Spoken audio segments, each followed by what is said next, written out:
सबके बीच में भावी मुखिया प्रत्याशी, पढ़ा लिखल शिक्षित सुयोग्य सुयोग्य नेता। जुआ कौन बोले? जुआ नेता, गौरव वाला। आप सबके पंचायत का गौरव है ये। एक के कहाँ से उठा के ले बस रहे? अरे भैया ये बहुत बड़ा अनाउंसर है। मुखिया जी अपना माइक थामिए और अपने दिल की बातें बोल दीजिए और ताली बजाइए, ताली।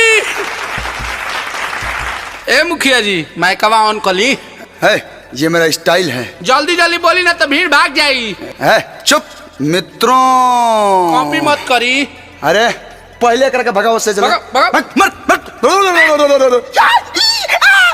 हाँ तेजा जुटल सब माई बहन चाची चाचा दादा दादी जितना लोग उपस्थित बा, समस्त जनता जनार्दन के आप लोग के प्यारा मुखिया अरविंद अकेला कल्लू के बार बार प्रणाम बा। रउआ लोग के आशीर्वाद और प्यार से हम फिर से मुखियाई में खड़ा भइल बनी और हमरा उम्मीद बा कि फिर से आप लोग हमरे के मुखिया बनाई लो। देखिए जौन जौन वादा कइनी सब पूरा कइनी, का ना दिहनी, नल जल कल शौचालय वृद्धा पेंशन गेहूं चाउर सब बंटवानी। 5 साल में कोनो दिक्कत भइल तो हम चाहतनी कि अपन कीमती वोट हमरे के रउआ लोग दी लोग और अपन घर के बेटा के मुखिया बनाई लोग कि आगे भी कोनो दिक्कत ना होखी। सब दिक्कत के लिए बड़ा माइक तो है ने। ये देखिए भुवनेश्वर से विधायक करके आई है मुखिया चांदनी सिंह जी, इस गांव का विकास करेंगी। जब चलते हैं तो लगता है कि साक्षात लक्ष्मी का आगमन हो रहा है। अब आप लोगों के गांव को स्वर्ग बनाएंगी।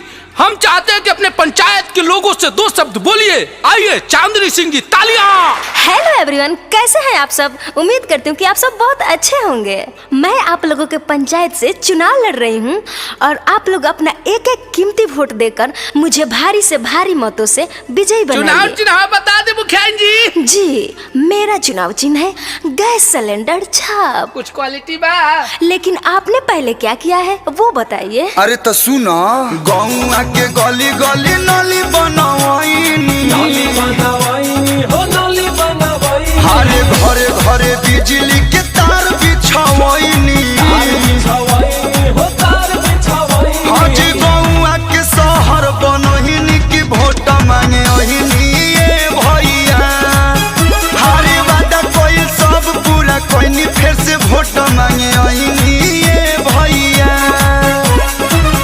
रुका सा, ये तो अभी झांकती है, पूरा फिल्म बाकी है। कुछ बोली मुखिया जी?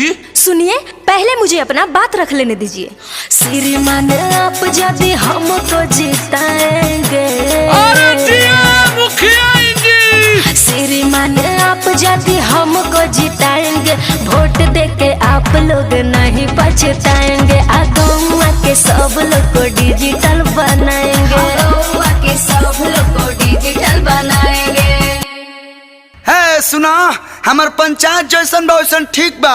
अरे वक्त पड़ने पर नीम का पेड़ क्या चंदन से कम है, वक्त पड़ने पर नीम का पेड़ क्या चंदन से कम है और हमारा ग्राम पंचायत क्या लंदन से कम है।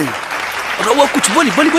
हरे हरे पत्तों को तोड़ा नहीं जाता और पढ़े लिखे लोगों को छोड़ा नहीं जाता। सारा योजना में खाए हैं कहा जी कमीशन कमीशन कमीशन, पंचायत का पूरा नहीं किए हैं का एक कमीशन हमीशन जी मिशन। सुना, आइल रहे महामारी भइल बचावे के तैयारी, बटवनी सैनिटाइजर मास्क ई भई रहे। टूटल सड़क ढलवनी, सोलर लाइट लगवनी, ये करे के कहाला विकास। इसको विकास बोलते हैं क्या? सुनिए आपकी पंचायत की कमियाँ।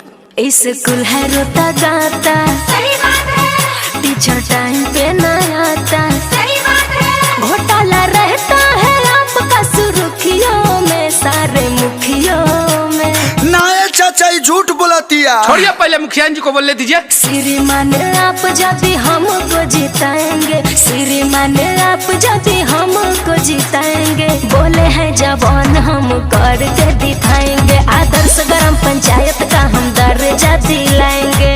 देखिए हम ज्यादा कुछ ना बोलम, बस ये नहीं हो रहा करतनी। इंग्लिश मैडम के बात में न आई हा, बीटेक वाली मैडम के बात में न आई हा। कलुआ के फेर से हूँ मुखिया बनई है, अपन कलुआ पर प्यार आशीर्वाद बरसई हा। हम निरंतर प्रयास कैले बानी, एक गोड़ पर खड़ा होके 5 साल रउआ लोग के दिन रात सेवा कैले बानी। अब फैसला रउआ लोग के हाथ में बा कि केकरा के मुखिया बनाए लोग। चल कश्यप। चली मुखिया जी भागी, माहौल गरम बा। हाँ चलिए।